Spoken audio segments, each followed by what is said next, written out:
We're talking today with Matt Grace of Muskegon, Michigan, and the interviewer is James Smither of the Grand Valley State University Veterans History Project. Okay, Matt, start us off with some background on yourself, and to begin with, where and when were you born? Born in Muskegon, Michigan, November 5th, 1988. Okay, did you grow up in Muskegon? Yeah, spent my entire life there. Went to Morris Shores High School, graduated '07. Okay, what did your family do for a living when you were growing up?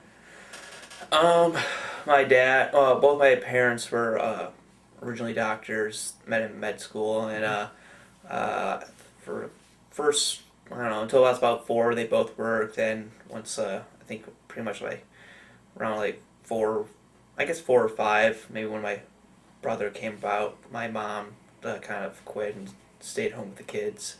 Dad's still working.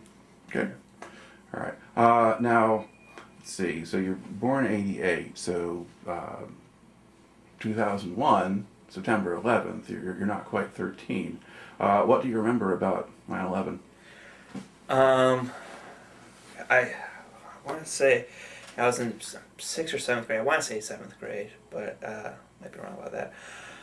I don't remember exactly like when I heard the trade centers went down. I remember when the Pentagon was hit. Mm-hmm. At that point in time, I didn't know what the trade centers were, Right. so I don't. That probably when I heard about it, it probably didn't register if it's any kind of significance. Did they do anything at your school, or you just kept on with the rest of the day? I think we kept on with the rest of the day. I remember being in a band class or whatever and hearing that the Pentagon was hit.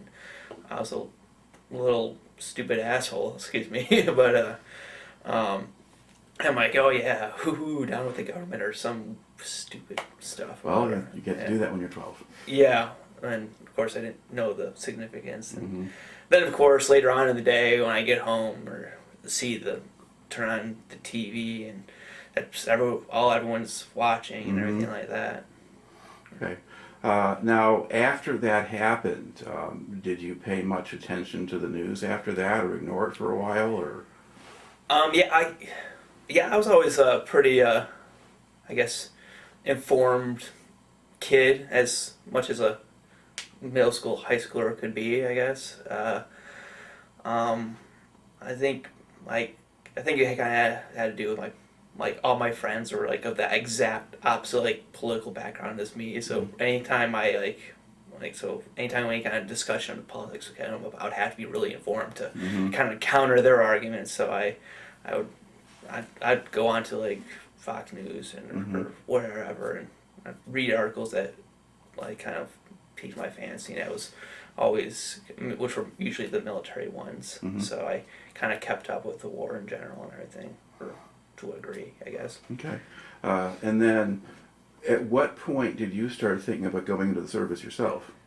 Oh, that was always the plan or whatever. I mean, I can't tell you. I mean, it was my earliest memories are in the background with my next door neighbor playing war or whatever.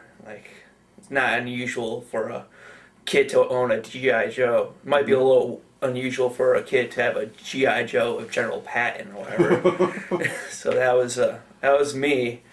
That was always the plan. Whether I didn't know exactly what branch I'd want to go into, or exactly if I was going to go to college first, or what I was going to do. But I mean, that was always part of the plan. I mean, like I said, one of my earliest memories is my neighbor or whatever,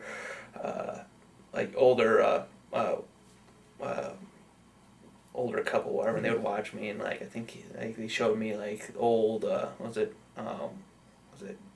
Gary Cooper or Cary Grant and the old Alvin York film. Yeah, Gary Cooper. Yeah, I remember watching that, and my grandfather also showed me Midway with Charleston Heston, the little Battle of the Bulge movie. I mean, all of it, I couldn't get enough of that. Read it read books and everything. It was just a constant fascination and whatever, and it was kind of just I'll go to college and join the army or vice versa. Yeah. So when did you finish high school? I guess that would be May of 2007. Okay. And then, how quickly did you enlist after that, or had you already?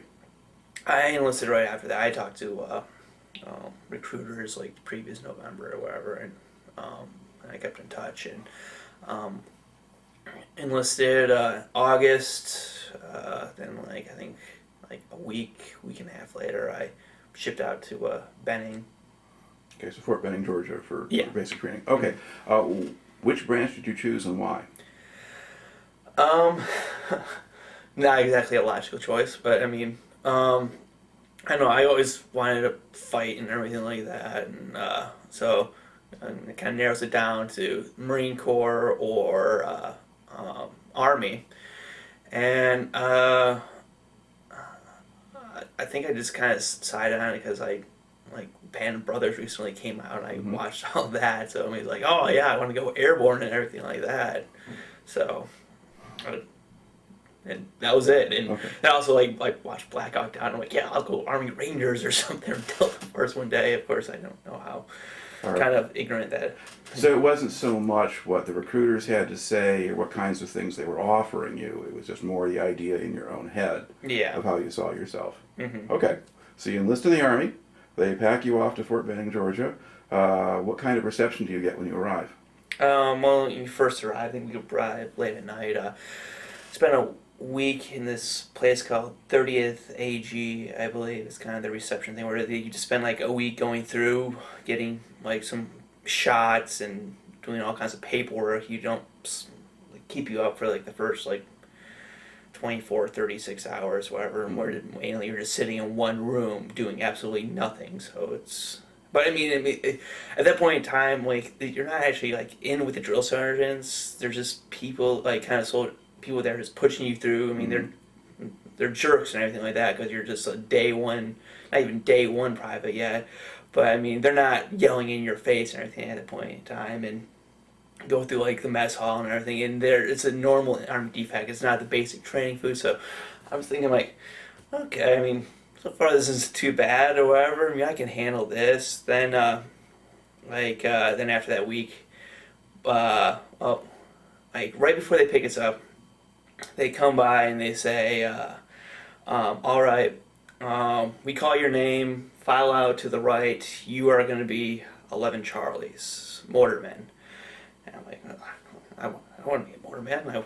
I signed up to be infantry. Yeah, you're an infantry, but you're also a mortarman. I was like, don't call my name, I just want straight infantry. It's my name or my serial number, wherever it was, I don't know exactly what they call it, but I was called. Mm-hmm. I filed up there. I didn't really know too much about what it was to be a mortarman, but everyone in that group was sent off, and they were all mortarmen, and that was what our basic training class was. Okay.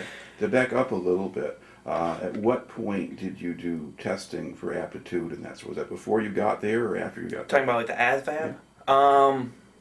I think shortly after I first talked to the recruiter, in November past. I don't know, maybe I want to say it was a month or it was shortly after that I took that. So was there any additional testing after you got to Fort Benning or just other kinds of paperwork? Just paperwork. Okay. There was no aptitude or anything like that. So and your preference had been infantry anyway, so it wasn't like you were shopping for a particular school or something. No, I mean, I wanted to I still had that kind of fantasized image in my mind where it's I want to go airborne, I want to do ranger and everything. Kind of lots of kind of young naive people think they're just, oh, anyone can do that, or oh, I'm special, I can do that. Mm-hmm. And I mean, when I first signed up, whatever, I went in as a 11 X-ray or whatever, which is pretty much kind of just that kind of, they can put you as an 11 Bravo or 11 Charlie. Right. Infantry mortarman. I asked my recruiter, what's the 11 X-ray? I wanted to do 11 Bravo. Oh, and he's like, I guess this is the one lie he told me. I think he said oh, that just means they can later on you can go special forces in the airborne or something that. I'm oh yeah, okay. All right. So you've been assigned, you've joined your company. Now, what's the actual training like? Well, I mean, all basic training it's like they say, the bare basic. When you actually finally first get to your unit, when you don't know jack shit or whatever, and it's pretty much up to the guys there, the specialists, the level NCOs, to kind of teach you up on that. They're just kind of basic training is just of the very bare basic familiarization. It's more mainly just to instill that discipline into you that makes it so that you can function when you eventually get into your unit, wherever. Okay. How do they go about instilling discipline? Well, just constantly yelling at you, like smoking you, physical punishment or whatever, push-ups or whatever exercises they can instill in you. I think one of the main things, kind of looking back, is like one of the things that the movies get wrong and everything like that. I mean, I love Full Metal Jacket. I mean, it's right there. It's a lot like that kind of experience, like except like we didn't have Drill Sergeant Hartman beating us constantly. But like one thing that they get wrong is they kind of like at the start they show like a private mess up, says, like drop and give me 50 or 100, whatever. No one told me to drop and give any number or anything like that, and no one ever told me. Well, maybe like one-on-one if it was just me and a drill sergeant, but 90% of the time it's everyone drops, and you're gonna do push-ups until we get bored or wherever. Alternate exercises just to continue to mess with you. And or like one time, like drill sergeant told us to drop for a reason. We just stay in the push-up position, and he kind of walks out. Comes back like 3 hours later, and he's like, he sees us like in the barracks, whatever. What the fuck did you guys do, or whatever? I'm like, well, drill sergeant, you told us to do push-ups, whatever. He's like, that was 3 hours ago. I went to Taco Bell or whatever. Yeah. Get up.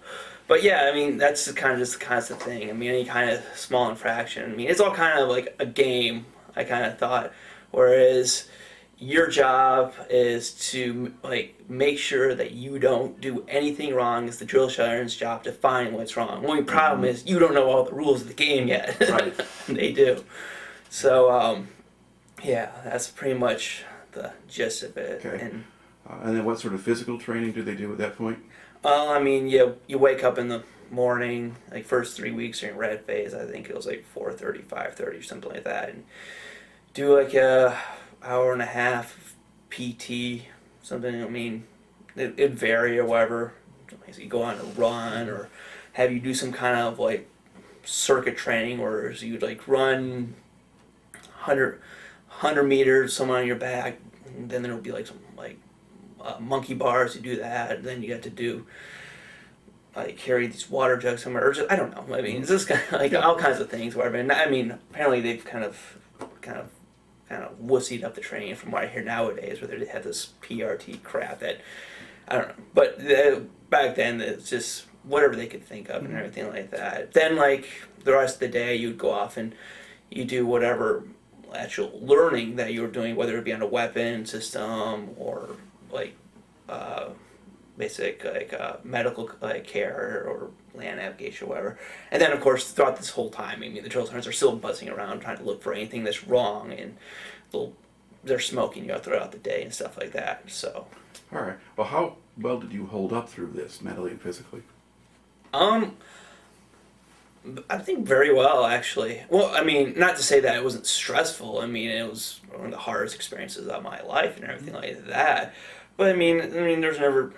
I mean, looking at some other guys who like try to go AWOL, or or cried or something like that, or I mean, it was stressful. I never got to that point, and and physically, I kind of went in. I was kind of on the more pudgy side. I wasn't obese or anything like that, but I was definitely kind of husky or something like that. I don't know. So I was, towards the bottom third of my class, but before I went in, like I talked to a veteran, and he told me like you get in what you get out what you put in or whatever. So I kind of took that to heart. So instead of like you kind of as you go on, you kind of learn to different ways to kind of slack off, whatever. It to a degree it's kind of required, because you can't do push-ups for 3 hours straight. You have to find ways where drill sergeant's not looking. All right, kind of go down on your belly and everything like that. But I mean, I tried my best and did it as long as I possibly could. And so I mean, I starting off at that low point. By the end of basic, my platoon of like 53, 56 people, it varied. Like people went AWOL or moved to a different platoon. But by the time we were done, I was like third or fourth on like the PT scale of my platoon.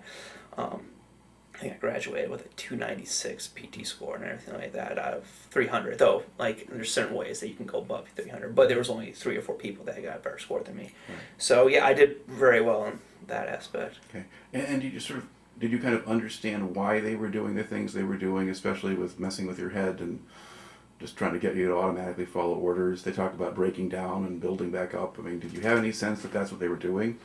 I mean, or were you just trying to survive? I think it's more at that point you're just trying to survive. I mean, I wasn't someone. I wasn't sitting there going like, "Why are they doing this to me?" But I mean, it wasn't. I wasn't trying to break like philosophically get inside their head at that point in time and dissect their motives. It was just, I gotta do this way, or we're all gonna pay for it. Right. And so that whole business of making the whole unit responsible, it's a way of enforcing discipline without them directly doing it. If there's some guy who screws up all the time, was the idea that the rest of you would make him clean up his act? No, not necessarily that. I think it's more of a guilt trip more than anything else. Because I mean, it was never. Yeah, I mean, it was kind of just a guilt trip at that point in time. I mean, there were points in time like where it did kind of fall onto like everyone kind of like really kind of like for example, we had this one kid that pretty much real quick off the bat said, "I don't want to be here. I'm going to go AWOL." And he tried to go AWOL twice. And after that, kind of, we had to have like 6 people like all around him at any given time, like no matter like more than 3 feet away. And then problem with that is when it comes to nighttime, when you have fire guard, you have 2 guys on fire guard, and then you might have 2 guys on CQ, and then you might have another 2 guys on staff duty, and you're gonna have to rotate those people in and out every hour. The guard.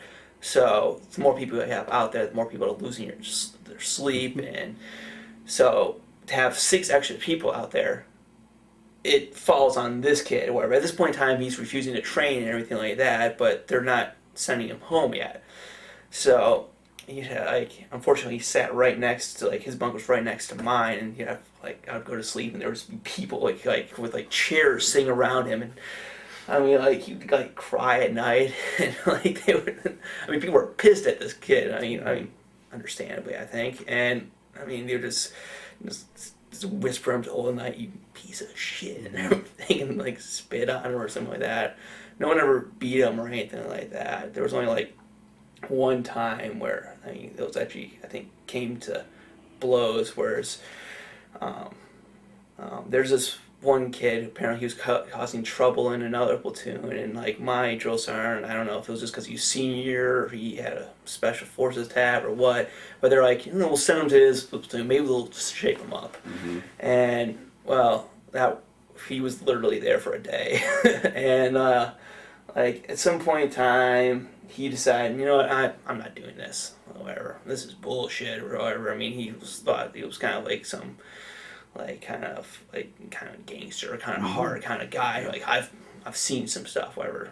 Drill sergeant's shut up, and but during that day, at some point in time, he said, "Well, I'm not training anymore. I'm done with this." And I was fine, whatever.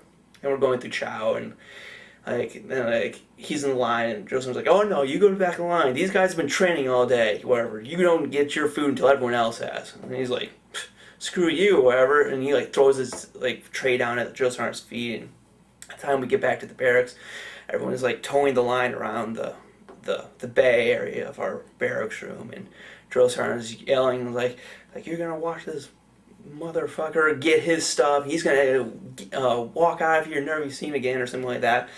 And he starts walking towards the back door of the barracks. We're not allowed to go out the front. That's where the drill sergeants come in. And he's like, "Yeah, you better use that back door for some reason," or something like that. And then as soon as he says that, the kid stops and turns around, tries to go out the front or whatever.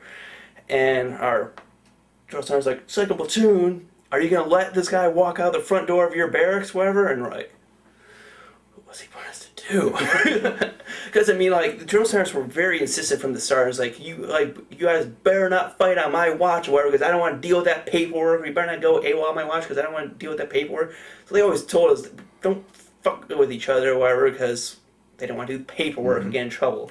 But like, drill sergeant comes, he keeps on walking, and it's like, platoon, are you gonna let him walk out? So we all kind of start moseying into the kill zone, the center of our bay, and we're like, okay, come on, man, go back out the back door. And I actually kind of step in front of him. I'm like, okay, hey man, go that way.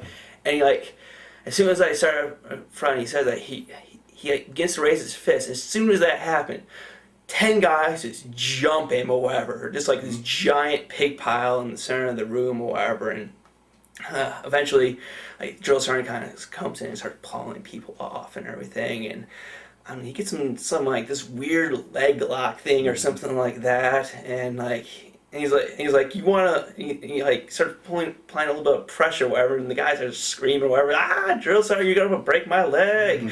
It's like you wanna fuck with me and everything like that. You want to disrespect all of us in here and stuff like that. And he's like, drill sergeant, let me go. And it's like say you're a bitch or whatever like that. It's like, I'm a bitch, drill sergeant. Like, this guy is acting all hard and everything like that. And eventually they let him go, and he was gone the next day. Did the other fellow who didn't want to be there, did they eventually move him out of the unit? Not while I was, he was there throughout the whole time, so. All right, well, that's an adventure so far. Yeah. Now, how long did basic training last? I believe day 1 or 0 was August 30th, because I remember that, because I was disappointed it was not September 1st, whatever, because that would, like, I thought it would be kind of cool that the day that the anniversary of when World War II started, September 1st, the 1939, but of course. And then we graduated on, but I was satisfied because I got to graduate on December 7th, so 3 months, give or take a little bit. All right. What do they do with you after that? After that, we got to go home for hometown recruiting and Christmas exodus, whatever. So it was like 3 weeks off, where I think for like, we got to go like and work for like the recruiter for like a week or two. Excuse me. And like, because we're doing that, it wouldn't count against our leave, and we got to be home and everything like that. And at that point in time, we just show up, and like the recruiter would be like, all right, go hand out these flyers, see if we can put up these flyers at some local businesses, whatever. And we knocked that out in an hour, and then we just blow it off like the rest of the day and everything. And I mean, recruiters, I mean, they understood. There's like, okay, whatever. We don't really care that much about these guys, just want to do their thing. And then after that, I think it was like first week of January, I report to my first unit. And where was that based? Fort Lewis, Washington. Okay. And what unit were you joining? A Squadron, 1st Cavalry Regiment, 5th Brigade, 2nd ID. Okay, so that's 2nd Infantry Division. Yeah. Yeah, okay. The acronyms, we want to make sure people are following. Oh, that, so yeah. Poor person writing the outline for you. Okay. Yeah, then Alpha Troop and that whole mix of acronyms and stuff. Right. Yeah. Okay, so you're with the unit. Now, the cavalry units have sort of changed a lot over time in terms of how they're equipped and what their missions are. At times they're more like an armored division, sometimes like infantry, other times same as airborne. How was the division set up? Or were you just in a regular line infantry unit, or did they have special equipment or jobs? Well, in Washington is a striker base, so we were in a striker vehicle. And, I mean, at this point in time, Cav Scouts, for the most part, they're just doing, I mean, I would never tell them that they're doing the infantry's job, and they would deny it vehemently, because I mean, there's this kind of rivalry. But I mean, in a sense, they're doing that same thing. I won't say that they're as good as infantry and everything like that, which I don't think they're as disciplined enough. But they're pretty much doing that thing, and then they do practice. Like, they have, like, the strikers, they do have some big old like optical thing that they have mounted on top that can do their scouting and zoom in like a million times or something like that. But for the most part, they're just doing kind of infantry stuff, whatever. Just that their units are smaller and organized a little bit different. And then the Stryker vehicles themselves, describe those and what are you using them for? Well, it's like the actual physical description of it. Oh, I guess if you want to picture it, it's a giant green brick or whatever with, what was it, 6-8 wheels, something like that. And then I guess the very front is sloped. Then the back drops down, which lets everyone go in and out. The infantry and the actual straight like infantry model and the scout model are pretty much almost the exact same. I think there's some slight differences. Then there's like one with an actual like 105 cannon mounted on top, and I think there's a couple other ones. But being a mortarman, we had the mortar variant. I forgot the acronym for it, but you have an actual mortar mounted in the back of that, and the top of it springs open or whatever, not springs open, pushes open, like so it goes pretty much like this, and the cannon raises it out of the back, and it's on a turntable. You can rotate it all the way around and everything like that. I believe the acronym for the actual cannon back there's the RMS 6 Lima. It's a 120 millimeter mortar system, and can reach out and touch 6,700 meters, which is slightly less than the ground mounted system. Wherever you get a little bit of don't get quite as bang for your buck because it has a recoil system on it. So some of that energy. Still, 120 is a good sized mortar and it can shoot a couple of miles. So so that's a fairly substantial weapon in itself. When you get so you get to Fort Lewis at this point, what was the unit? Were they preparing to go any place, or had they been anywhere, or were you just all on the base? Or well, when I arrived, like the 5th Brigade had just been stood up. I don't know how long, but like maybe like a year or so ago. It is still pretty new. Mm-hmm. Like the deployment's not. It's not really on the horizon at this point in time. Mm-hmm. We know we're going somewhere eventually. That's kind of just the reality of the Army. Everyone knows that you're going to go somewhere.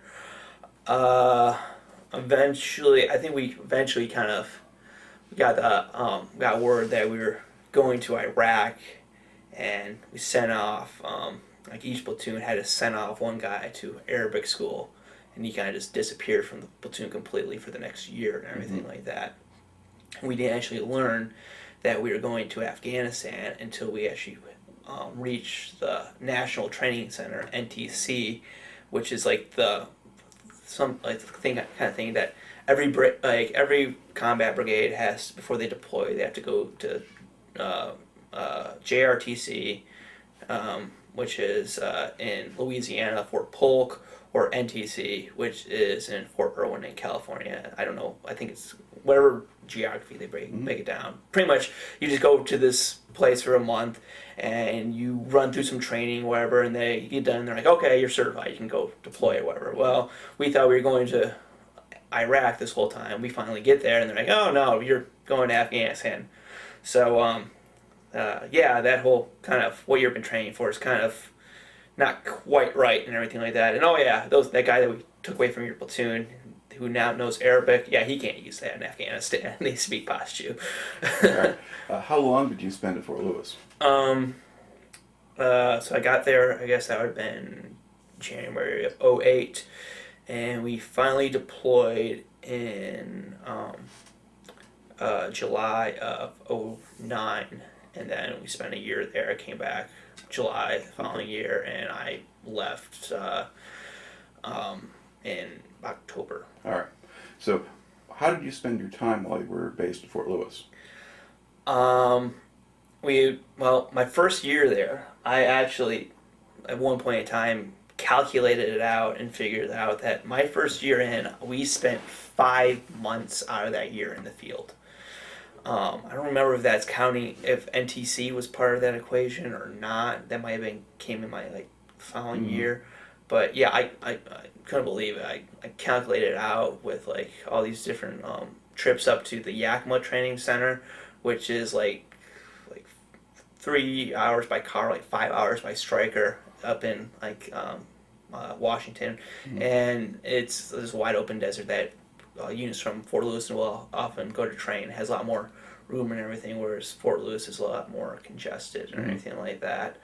But yeah, sometimes we just go out for like a weekend, like just on Fort Lewis for like a mortar shoot or whatever like that. But then like we'd have like troop, squadron level, brigade level exercises. In which case we'd go out to Yakima for a week, 2 weeks at a time, or something like that, and eventually that adds up, whatever. Then like eventually.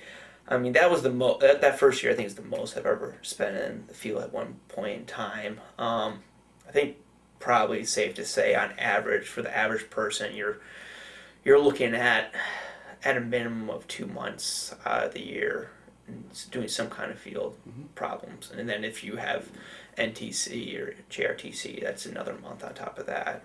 And then, of course, it varies between units, and you can spend a lot more time. But yeah, we go out there. I don't know, like our first sergeant had like some weird grudge against like infantry or mortars or whatever. So we a lot of the times get some of the shitty or crappy details and stuff like that. And they didn't really like a lot of these guys had been to most of the guys in the unit had been to Iraq, and they really hadn't used like mortars to the extent that a lot of the guys they had been to Afghanistan had. Like my platoon sergeant, he was an Afghan vet, so I mean, like when he was there, they shot a ton and everything like that. So he's like, oh, they're gonna. I was like, these guys don't know how to use us, and I don't know. They just there was some kind of resentment there. How did they treat new people coming into the unit? I mean, it varies between platoon and platoon. My first platoon, it was great and everything like that. I didn't have any problem really with anyone, maybe one of my sergeants, but like it was like a group of like 12, 15 guys or something like that. More platoons are, at least in the Cav world, are a lot smaller, and so I mean there was some little bit of hazing, or like I don't know, making me do push-ups for no reason or something like that. But at the same time, there was this like my platoon sergeant. There was our sergeant who, when he first got to the unit, like everyone else, slightly before us, he came in he was only a specialist at the time, and in order to kind of I think fill out the whole they need more NCOs in our little tiny platoon. So they gave him corporal, and they tried to fast track him to E5, then E6, and everything like that. So there's that. But then besides everyone else is just like privates or whatever who got to the unit like 2-3 months before me. So there wasn't then I think there was like one other specialist. So there was not like a ton of like people to haze you in our platoon sergeant. Like you kind of really took on the kind of like a father figure persona, and since that like all the other scouts kind of treated us shitty and everything like that. It was there was a lot more camaraderie, I think, in our little group, whatever. We're trying to look out for each other, and I don't know. I think I'm naturally a kind of young, nice, naive guy, not hardened and resentful like I am now after everything. So I got along with everyone, and like. Our platoon sergeant, he was very much into like kind of platoon activities. We would go bowling together and stuff, like watch UFC fights at his house. So there wasn't really that kind of like anyone there to kind of mess with me that much. You don't really have a big divide between the experienced guys and the new guys because so many of you are new. Exactly. Okay. Also, I guess you're talking here about scouts versus mortars. Now, was the company a scout company or the whole battalion, or and what does it actually mean to be a cavalry scout? Well, I mean, the way the brigade, like, seems like most brigades are kind of organized, you have 2 or 3 infantry battalions in a brigade. Then you'll have a field artillery. A battery is a company for them. So battalion would be standard. Yeah.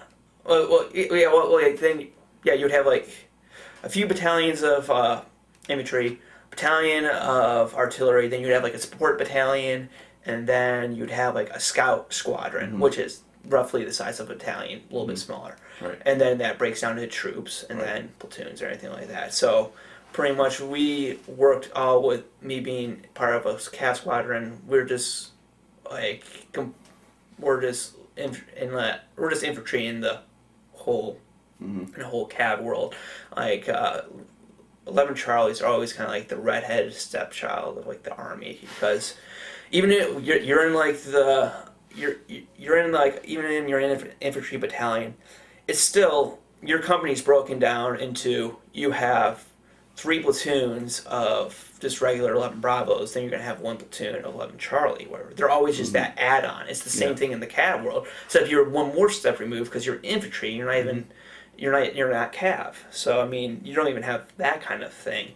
So I mean, yeah, it's kind of, you kind of have a little bit of rivalry and disconnect from them. I mean, not to say that like you're it's like some kind of like complete like animosity where you're butting heads all the time, but I mean, friendly kind of rivalries, and I mean, you do kind of, you get to know and you make friends outside your platoon, but yeah. All right. Now, when you were on the base, so the time when you're not in the field, you're on the base at Fort Lewis, are there other kinds of exercises or routine jobs you have, or what happens there? Oh yeah, you have your daily thing. I mean, you start your day, you do PT and everything for an hour, hour and a half, 6. I think it was like when I first got there, it was like 6:30 to 7:30. Then they extended it to 8. Then you have, depending on what's going on, if you're just coming back from the field, all you're doing is cleaning weapons all day. Or if it's Monday, you're going down to the motor pool, you're doing maintenance on your strikers and everything like that. And then that can extend to other days of the week too, like depending on if something needs to be done or whatever's going on, or some days you might be doing inventory. It depends on like what they like needs to be doing right now. But I mean, I won't say there's a routine, but you can kind of, certain things you can expect to do. You're going to be doing lots of layouts and inventory. You're going to be doing spending a lot of time in the motor pool, cleaning weapons, and then like at the end of every day you have each platoon had a certain area to clean or whatever, and that was kind of your day. And then throughout that process, whatever, you're depending on, I mean, some days you spend the entire time down in the motor pool, or you spend the entire day doing inventory, or sometimes. But then a lot of the time you do just like an hour or so of that, or maybe none at all that day. In which case your leadership will try and teach you something, whether it be land navigation or have a class on doing the radio, or set up a glass house where you take some they call engineer tape, pretty much just some kind of like kind of a cloth just think tape, just cloth, and kind of roll out, and you kind of make like a outline of a room or whatever, and then you practice clearing rooms and everything like that. And sometimes we go down to the motor pool, we would throw up the back of our striker and practice manual gunning, whereas instead of using the digital system, you slap on a actual legit mortar sight, and you actually try and if we're able to, depending on position of the striker, you can line actually run out poles in which with the mortar you're supposed to adjust off of whatever when you're aiming in and everything like that. But most of the time, strikers not in that position, so you just try and adjust off of some of the metal fence posts, wherever in the distance or something like that. And so the leaders just find different classes you can teach and everything like that. Okay, they keep you busy. All right, now do you get time to go off base? Well, yeah, pretty much. That's one of the things that people don't really understand about soldiers. Like anytime, like my every time I'd come home, my family was like, so you ever get any time to go do things on your own? I'm like, yeah. We get done with work at 5 o'clock or whatever it would be, and you'd be free. unless like you have CQ or staff duty, or you have some kind of like extra detail or something, or you're out in the field, of course. But I mean, most of the time, you're as soon as you get off work, you're off work. You can have a car, you can go to town, do whatever you want, go to the bar. I mean, at that point in time, I was kind of really kind of kept myself on base. I was kind of a shy guy, and I didn't drink at that point in time. So, but yeah, you can go off and do whatever you want. All right. So you're there for over a year, basically, and eventually you are kind of gearing up with the idea that sooner or later we're going to go to Iraq. And then they send you off to the training center. Which one did you go to? We went to the National Training Center, which is in Fort Irwin. I forgot what JRTC stands for.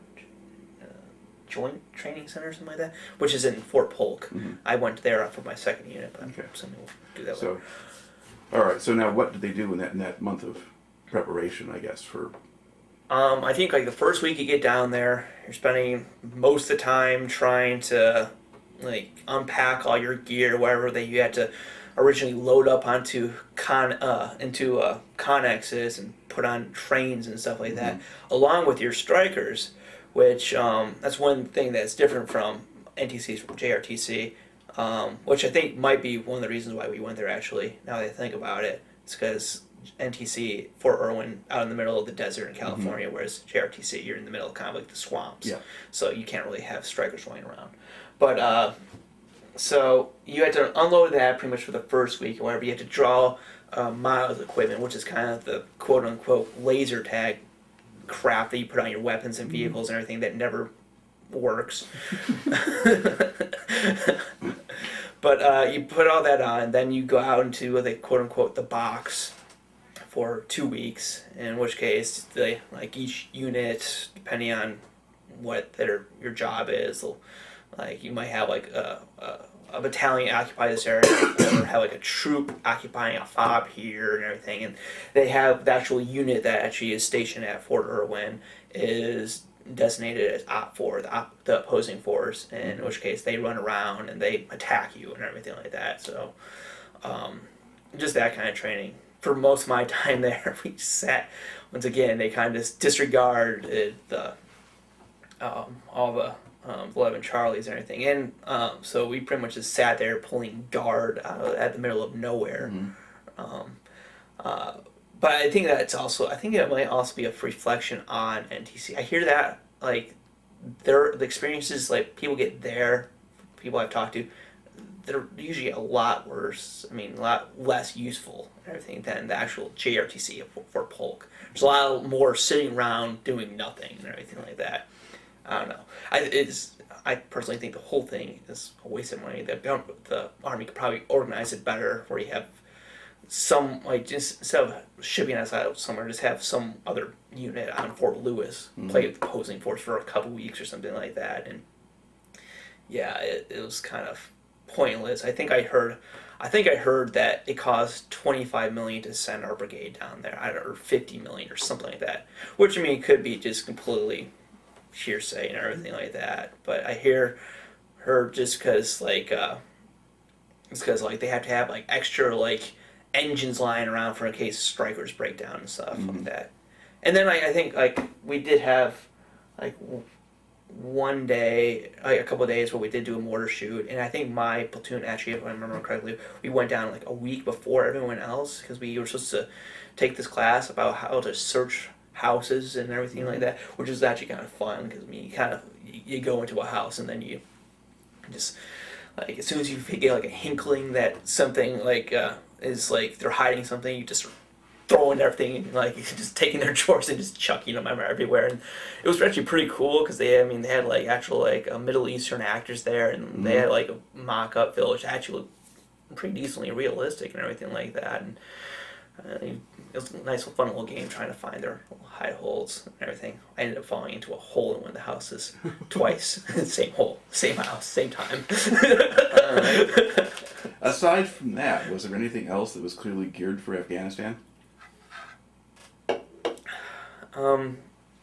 Like, what do you mean? I mean, the whole the whole kind of like all of our training was kind of focused on the idea that we're going to the Middle East and like we're going to be fighting a insurgent guerrilla force who is going to be using ambush and kind of IED tactics, whatever. So I mean, there are big differences between the two countries. At the same time, kind of the tactics are kind of the same. I mean, if I was an actual higher up, kind of like looking at the thing, I would not take that approach of kind of like, oh, they're the same thing. But I mean, it's the same legit training, I think, and everything like that. So I don't know exactly what they could have done different that much. At least on my level as a lonely private. Eventually, I think on my last days in NTC, I got promoted to specialist. But besides that, I don't know what more you could have done. Okay. All right. Now, after this, how did they get you out to Afghanistan? Well, we come back. Once you have like a couple weeks of block leave beforehand, and a couple months beforehand, you start packing everything up, put them on the rail cars, they send them off, they ship all the strikers over to on boat. I believe they originally shipped them from States to Diego Garcia, and we actually had to have some guys volunteer to go out to Diego Garcia in Afghanistan, the Advent force, and advance party or whatever, and so to help unload like the strikers and Diego Garcia and put them onto planes to get them to Afghanistan, then unload them, whatever like that. So sending all that out beforehand, we started doing some processing, like paperwork, medical screenings, test your hearing beforehand, like kind of get your smallpox, anthrax, all that good stuff, vaccinations. I remember the hearing thing because later on my hearing got destroyed by that. So I think that they established like a baseline of kind of where you are generally health-wise. So when you come back, they can see if there's something differently. So that's, I think, the logic behind that. Fill out your will and everything like that, and just kind of basic paperwork stuff. And then they start sending out flights of guys at a time. I think you usually have roughly 7 different sorties or whatever going out, 7 different parties. I've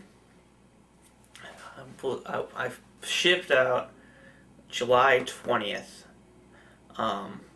Remember that? I shipped out July 20th. We finally land in Manis, which is an Air Force base in Kurdistan. Where we kind of sit there and you wait to get a flight to Afghanistan. Then we were there for like about a week or whatever like that.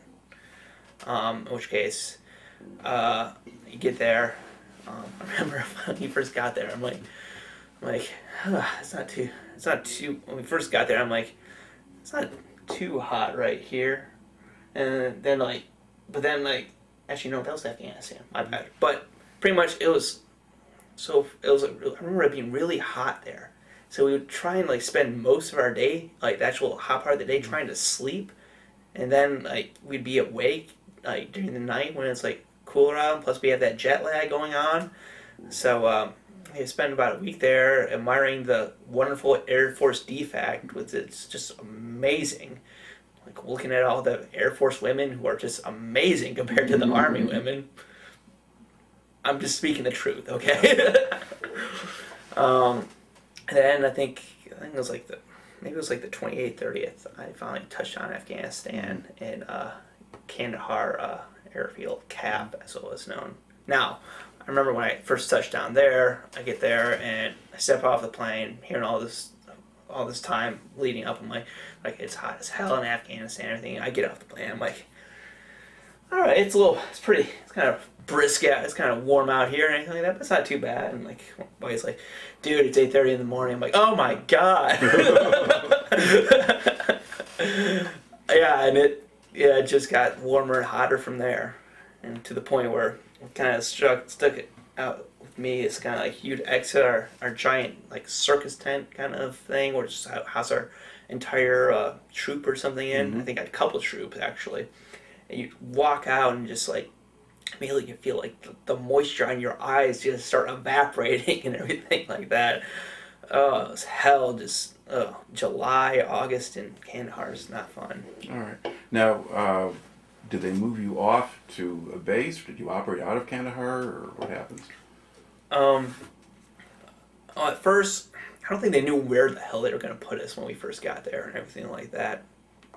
Like,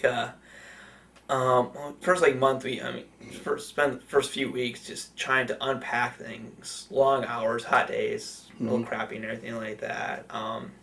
And all of our AC units and our strikers, since we were in Washington, never got used. So when we get to Afghanistan, they don't work. Okay. So we had to get those fixed.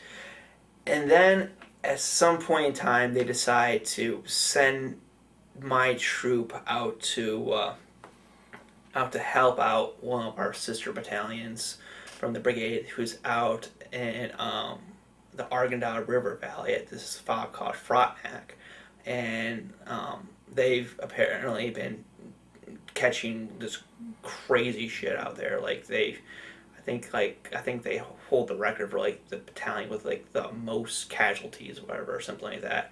They went in there,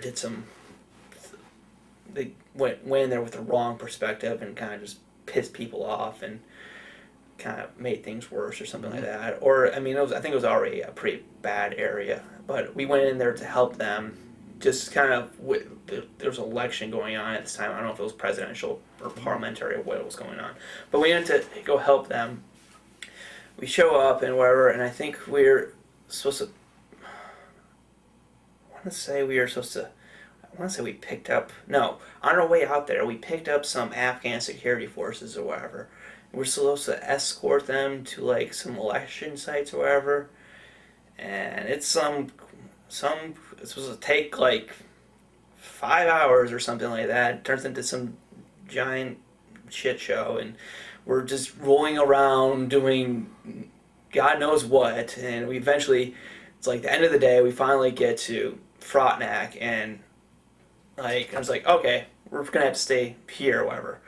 I think we like sleep there for a few hours, then grab the Afghan army guys again, and we had to go escort them to a polling place or something like that. I don't remember exactly. And I remember it's like, okay, we take 2 routes here, and like one of them's like literally like I don't remember the name, but it's literally something like Happy Magical Valley Forest Trail or something like that. Or you can take this one other route called Route Monkey, which all the Afghan guys are like, no, the Taliban's all there. We don't want to don't go down to that. And we're like, we're gonna go down there.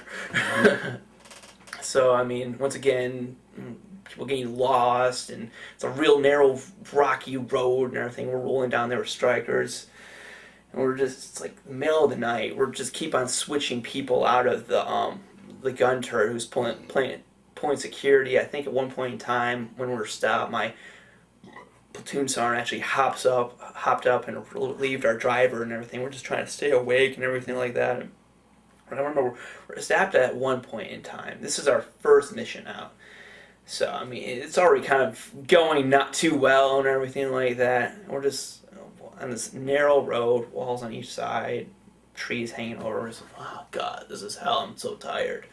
And all of a sudden, I'm just listening to the radio, then I just hear my platoon sergeant say, IED, IED. I'm like, what? You serious? I didn't hear it. I'm like, are you joking or what? I didn't hear anything. It's like, apparently, like, some of the Afghan guys further up, they I don't know if they hit an IED or someone set off an IED, but they got blown up, whatever.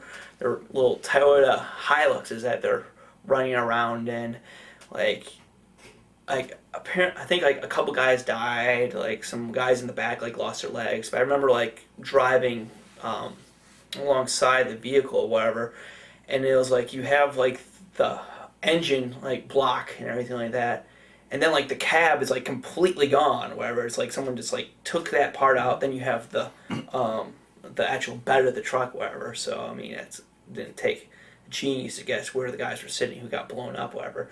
And we're just, me and my buddies are sitting in the back like, oh my god, this is not good, whatever. This is our first mission. There's no way we're getting through this whole deployment and everything like that. And eventually we get back to Frontenac, whatever, and we scrap the rest of the mission of escorting these guys back around. We go back to Kandahar, and I guess it's kind of like we're going in there right at around the time where the surge of in Afghanistan is starting up, and I guess my kind of perspective of that unique kind of thing is like, we were only gone like a few days. We get back and like our parking spaces are already filled in by Connexes and shit like that or whatever. So we're still, when we get back, we're driving around trying to find a place to park our vehicles and everything like that. And yeah, I think we stuck around there for another week or so, and then we got called out to Frontenac to help out our sister battalion again. We go out there and they're planning on some big kind of sweep of the village area there, and like the whole idea is they're gonna go in there and we're gonna be like sitting here as like blocking forces, and they're gonna push all the bad guys or whatever like towards us or something like that. Great plan, except these are guerrilla insurgent fighters who, they can just throw down their arm and just blend into the population at times. So the whole idea that you can just push them our way or something, it doesn't necessarily work. And we were out, so we were pretty much sat beside this river for, I don't know, like a week or so, and Afghan kids coming up to us begging for like MRE goods and everything like that the whole time, and those kids are like worse than homeless people at Christmas time. You give them one thing and they will never leave you alone. And then after a week there, we moved to a different spot, and I don't even remember what we were doing there. But we sit there for like another week or whatever, and I remember like, there was some fighting, because you hear like at night, you hear grenade blasts going off, and then you hear mortars firing. Most of those, I believe, were just illumination rounds or anything like that. But you hear stuff going, like firefights and stuff going on, I believe, at night. But we're just bored as hell where we're at. At one point in time, I remember part of our troop went out to go to some village to meet with some Afghan guys. They come back and they have this kid with them, and I remember his face was all like puffed out and stuff like that. And like my platoon sergeant went over to go see what's going on. And, like the kid goes down to like river near us, and like some of the soldiers are helping him wash up, whatever. Apparently the kid was from up in like Kabul or something like that, and he was going down like south to like go study or something, I don't know, like that. And apparently this like Afghan like police chief, whatever, like kidnapped him or whatever, or stole him, and kind of was keeping him as like a sex slave or something like that. Apparently his I think they said like his shins were like busted and everything like that. And like when our guys went to go visit him, they saw this kid and they're like, we're taking this guy, and they're like, no, and they're like, no, fuck you, we're taking him.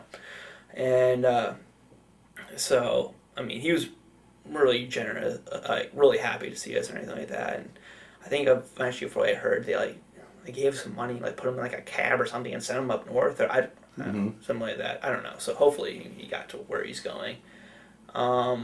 Besides that, we kind of sat in our one spot for a week and had some Afghan kids throw pomegranates at me or something like that. And that's pretty much the gist of it. Meanwhile, like I think it was, I don't know if it was like I don't remember what the battalion's acronym was, but apparently they were getting messed up left and right. They're like, one of their strikers hit like an IED and just killed everyone in the back, like 7 people gone like that.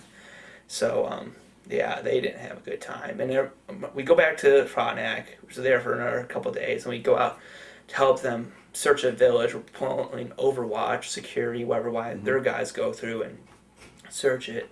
At one point in time, they go through the house, and apparently some dude had like spent like artillery rounds and stuff from like the original Soviet invasion or whatever, like like built into like the foundation of his his house or his hut. Yeah. And like I didn't see it, but from what they were saying, like listening on the radio, like it was like so he's a weapon stockpile, and it's like no, I mean these are all kind of like spent rounds, and they're just built into the walls and everything. I don't know if it was like kind of like a structural thing, or but then like but this one right here is alive. I think it's like, and there was this cool discussion of where it was like okay, so we're gonna just blow it up in place. And the guy is like, no, don't blow up my house and everything. He's like, I'll bring it out into the field, and then you guys can do whatever you want with it. And like, he says you'll bring it out to the field for us, whatever. And they're like, I don't know. All right, well, let him do it. He brings it out to the field. They put some demo on it, and they blow it up. And then like you hear on the radio, it's like, okay, we're gonna have to go. We need to take this guy into custody as soon as we take care of this and bring him back and question him, whatever, about this stuff. Which, I mean, I guess is a reasonable thing. I mean, if you find some kind of bomb in there, regardless of if his house is made up of a bunch of spent bombs, you still want to probably question the guy. But I think the problem was, like, it's like, okay, so then so we're sitting like a few hundred meters away and looking down at this guy in kind of this open field where they just blew up the thing. They walk up. As soon as they get up to him, one of our guys, he just grabs him, like hip tosses him like to the ground or whatever, just smashes the guy, and then they put him inside the back of a striker and bring him back to Frontenac. And from what I hear later on, this could just been rumors I heard, that right after that, like the next day, we went back to Cav. And I heard later on that one of the reasons why we got sent back there is because one of our lieutenants or one of the guys from our actual troop went and complained to like some of the leadership in this battalion, saying, hey, you guys are being a little rough on this guy. And they're like, okay, we hear you, leave. Once again, that could be completely wrong. And I think that another time while we were out there during this whole escapade, we were saying at one point in time during the night, and they saw some guys implanting like an IED on the side of the road, and like my platoon sergeant had a running bet with our XO that like our XO for some reason the guy hated us like with a passion, and he said, and he bet us that we'll never use you guys, we'll never fire one more the entire time we're in Afghanistan. Guys grew. All right. We were talking about your first deployment in Afghanistan, and you were talking about the executive officer of your unit, who for some reason didn't like you guys and didn't like mortars and wasn't going to let mortars shoot. So kind of pick up the story with that. So you had your sergeant response. Yeah, it was kind of weird because how it worked. I mean, originally he was when we were in our troop back in garrison, he was the lieutenant in charge of like the actual like support headquarters section, which included the mortars. So I mean, he initially, we liked him. He was a good guy and everything. Then he got promoted to XO. Then I don't know if like he got like indoctrinated into like the the Cav like kind of way or whatever. But he ended up completely hating us, and our platoon sergeant hated him, and like our whole platoon hated him. He hated us. But he bet our platoon, our platoon sergeant and him had a bet that we would never fire any mortars in Afghanistan. And if we did, and then like another one, we would never fire high explosive mortars in Afghanistan. And if he lost, he had to buy us all pizza. And I don't remember what he got if he won.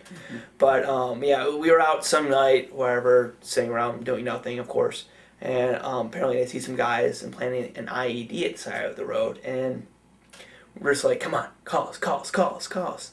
But instead, this guy elects to call in air support, and they have a couple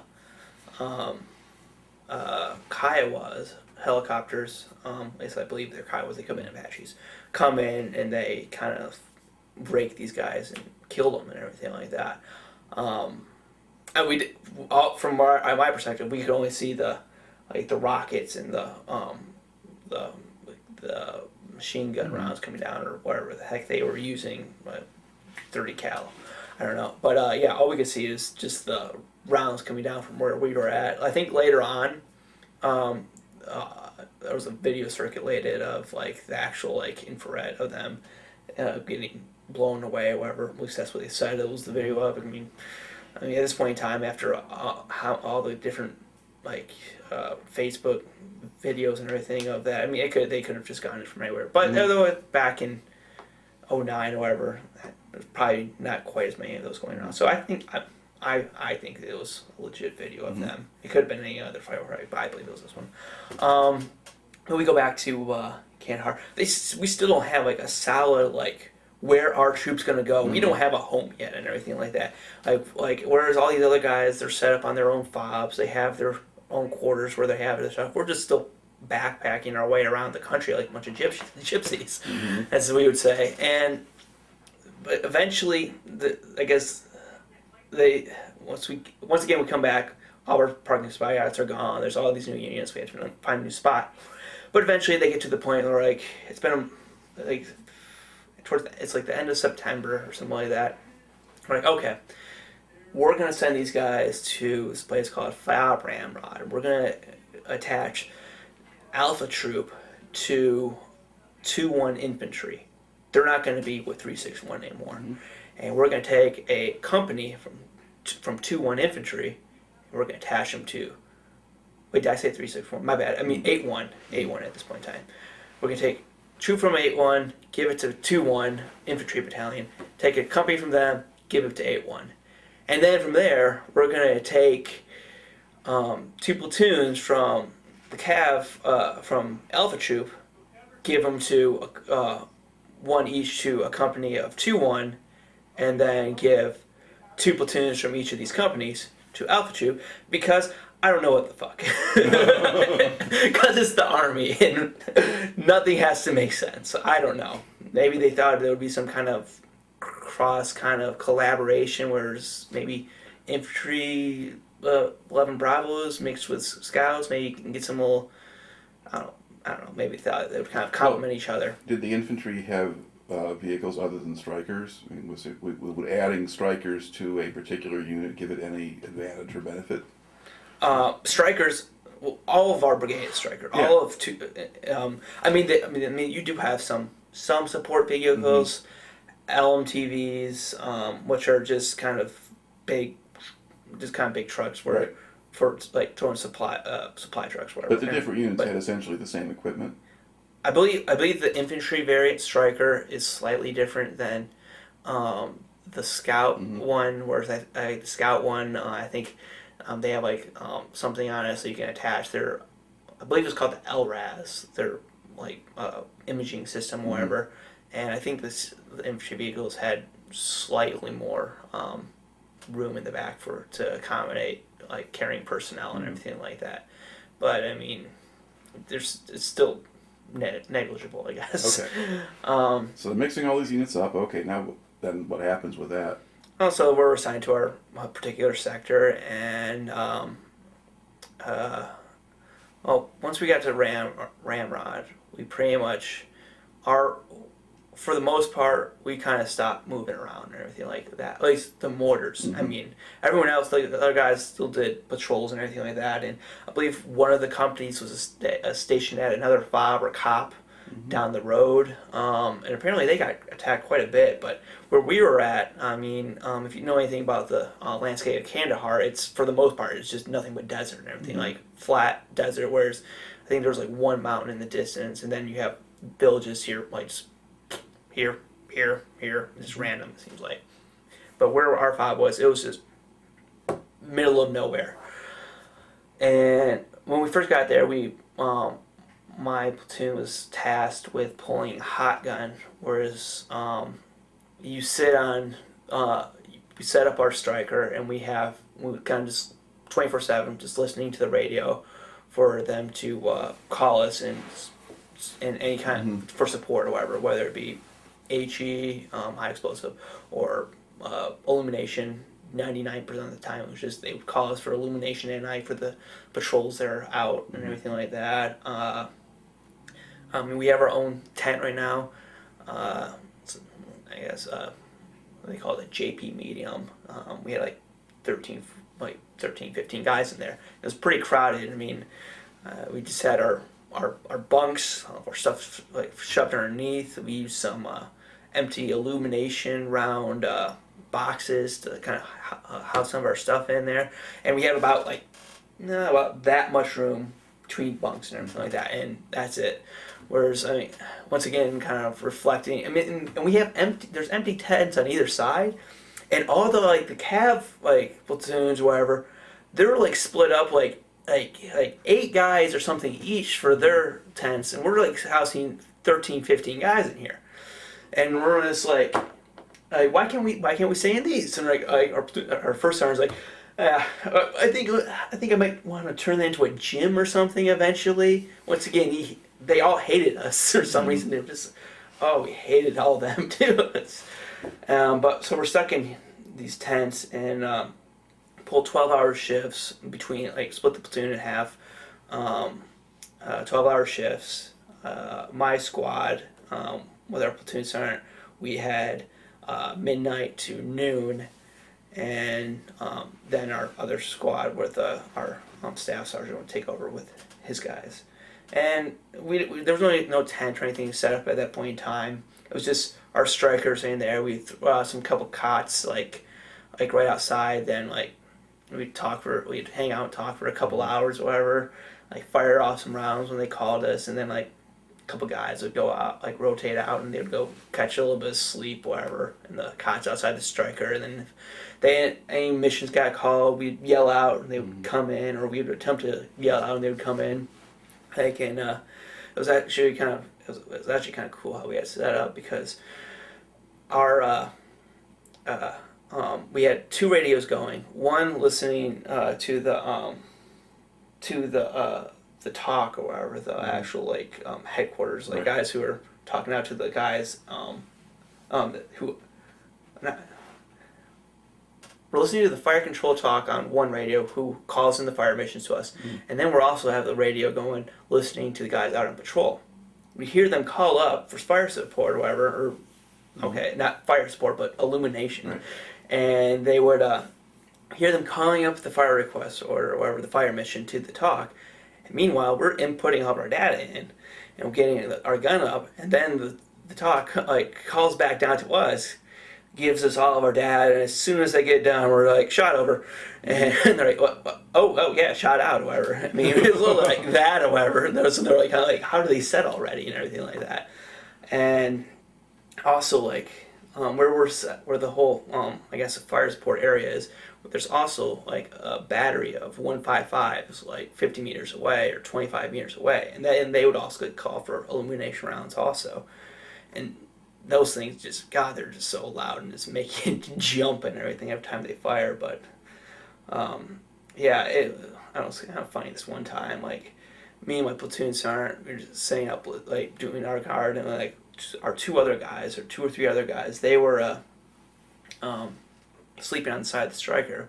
We get a call for an illumination mission. We started yelling out to them, whatever, but they're not coming, whatever, but we had to get the stuff up going. So my platoon sergeant, he's putting the information into the computer. He's trying to pull out rounds at the same time and prep them while I'm trying to get the gun up. Then I'm getting the gun up, which is supposed to be just my job. Then there's supposed to be a guy prepping the rounds. Then there's supposed to be a guy hanging the rounds, and there's supposed to be a platoon sergeant putting it on to the computer or whatever. But it's just me and my platoon sergeant doing all this or whatever, and we're where the fuck is everyone? Just he's prepping it, I'm putting it up, actually adjusting the gun, I'm grabbing the round, I'm running it over, dropping it, coming back, and just doing this circle of it.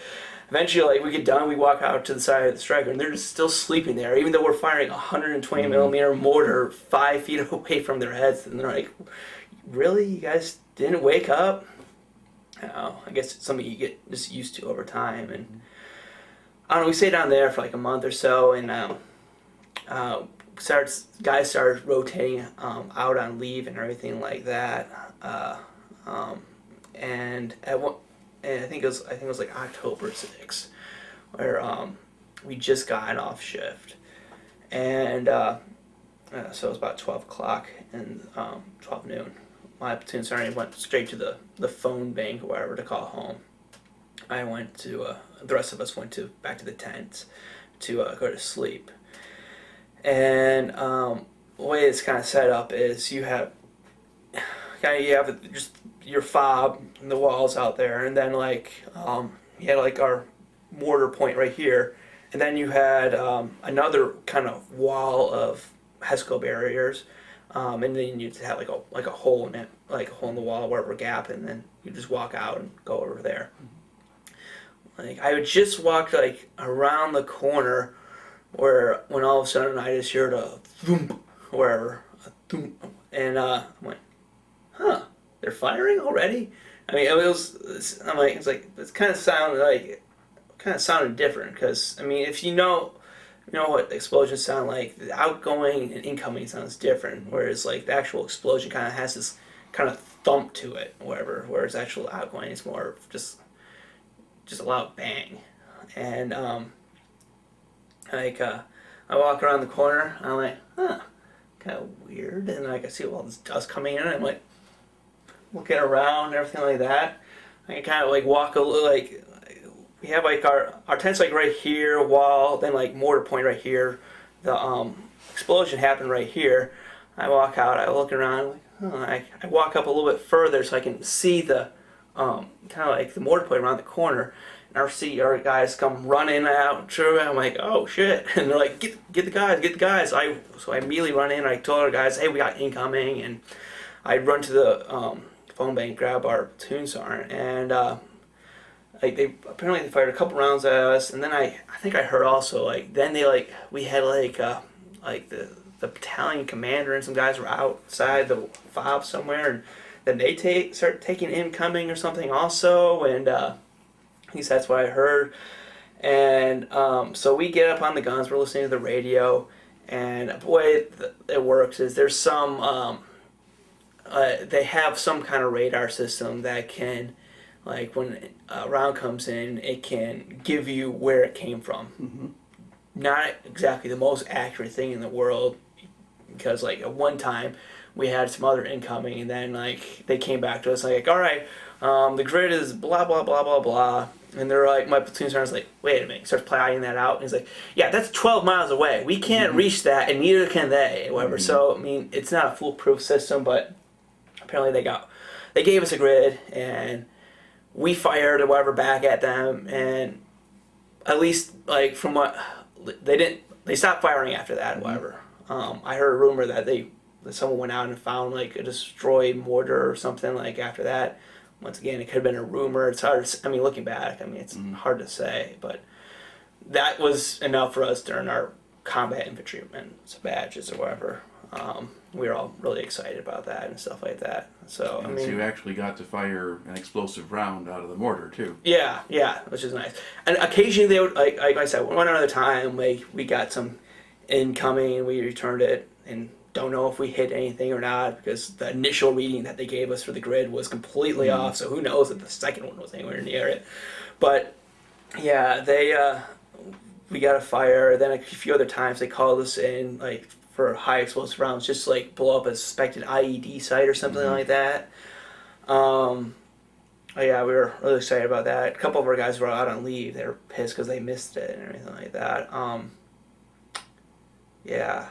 One thing I forgot to say. When we first got to CAF, and before we went on that first mission, like the night before, we were ordered to go to the AHA, what it was called, like the ammo supply point, and collect our mortar rounds and everything like that, because obviously we didn't ship them over there with our strikers.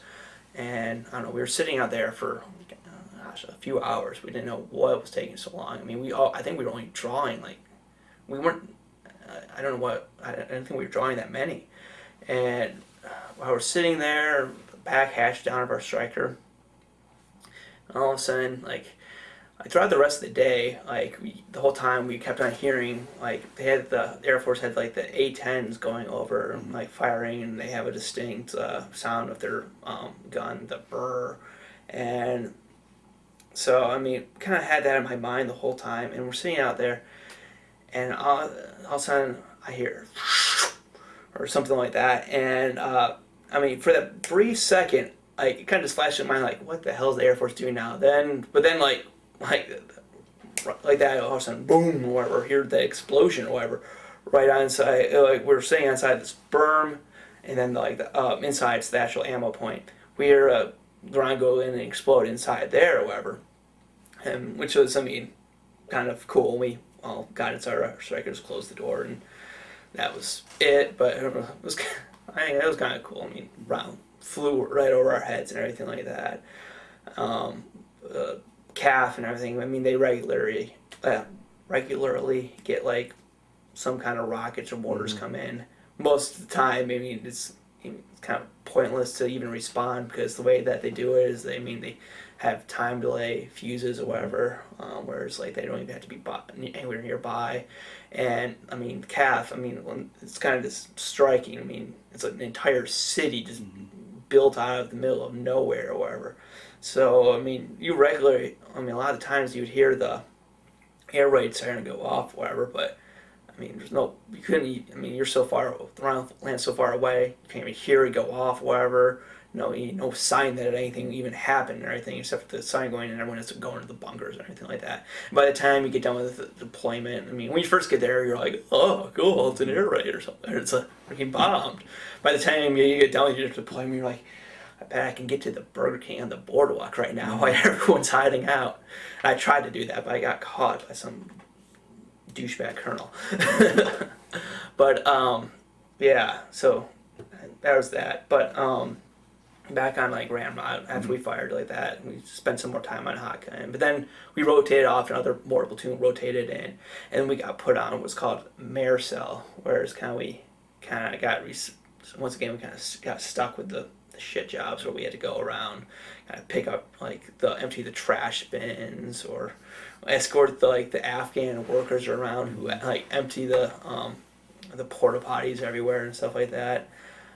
Best job was the trash detail, because you drive around in an LMTV, the Afghan guys, you had Afghan guys at that point in time who would throw the stuff in the back or whatever, and then when they were done, we would drive outside the FOB. Once again, we're in the middle of nowhere, so we didn't really need any kind of security. We'd just roll out, dump it all out somewhat into some hole, like a giant so we'd have a giant mass of garbage, and you just pour a ton of gasoline on it and just light it on fire. Big old fire would go and everything like that. Though apparently now people are saying burn pits like that are giving people cancer or something. I haven't had any adverse effects, so I don't know. But yeah, I mean, that wasn't bad. Actually, I think at first they didn't have the Afghan guys, and we had to pick up our trash ourselves. But eventually we got some Afghan workers, and all we would just do was follow them around in our truck. And I mean, it wasn't a bad job. Well, it was a bad job, but I mean, compared to some other ones, it didn't require that much work.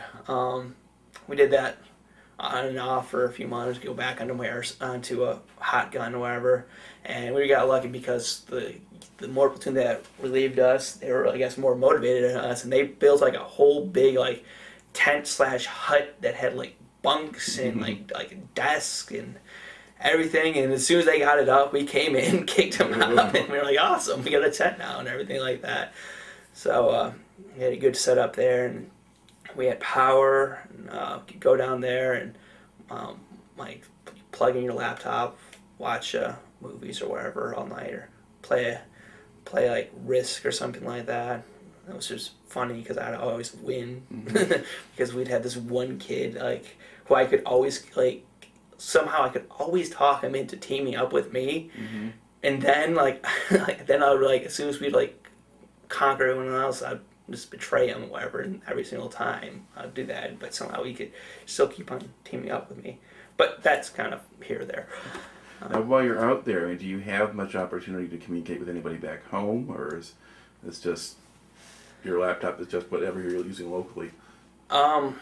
Yeah, we could communicate back home. This is back in 09, 010, so the whole age of Skype and everything, it's not really quite there yet. And also, like they were putting in like internet for people for us to get on the FOB at the time. Like half the FOB had internet, but of course we're being the mortars. We're off in the middle of nowhere where people don't give a shit about us. We don't have internet. So, but they did have a phone bank or what was it called, the MWR or something like that, or I think like morale welfare or something, I don't know. An MWR station where I think we had like 4 or 5 phones or whatever, and then there were some computers and everything like that. You could call home. When we were on like hot guns, 12-hour shifts. I mean, especially in the middle of the night when most people are sleeping, and like not a huge need. We could usually spare, and we had enough guys that we could spare someone that if they wanted, we could rotate, and someone could go put their laundry in, or go use the phone real quick, whatever. But the problem is, as time went on, I think like 2 of the phones broke or something like that. And then also we have an entire battalion. I think we have some other guys on there. So there's like, this is a pretty decent sized FOB, and I think we had like probably like 700 people or something. It seemed like on this FOB, and you have like 3 phones. So there's always some giant line out the door and everything like that. And there's a time limit, I think it was like 10 minutes or something on the phone max. And yeah, it was not a good setup and everything like that. And it's funny, you actually get on the phone and everything. I call my parents, I'm like talking, I guess kind of testament to deployment and Army people's bad choice, and women, you just be sitting there, a guy next to you, all of a sudden would start screaming into the phone, and at his wife or girlfriend, why am I checking the credit card balance? Why the fuck are you at the club at 2 o'clock in the morning? Spending all my money, and I'm over here, or whatever. I know you're not out there just with your friends and everything every single night. And you're just be sitting there like, yeah, things are going good here, Mom. It's kind of just awkward. We're just trying to ignore the fact that this guy's just cursing out his wife. And out of our platoon, I think we had, let's see here, Zeeley, Fuller, Sergeant Dixon, Sanchez. I think we had 4 or 5 guys who got married within like 3 months of deploying. I think like 4 of those guys, like all but one, they got married like 2 weeks before they deployed. Within like a year of getting back, I think like all but one was divorced, and like I think one of them like ended up spending all of like the guy's money on like casinos and I don't know, I think some drugs too. I don't know if any of them actually cheated or not.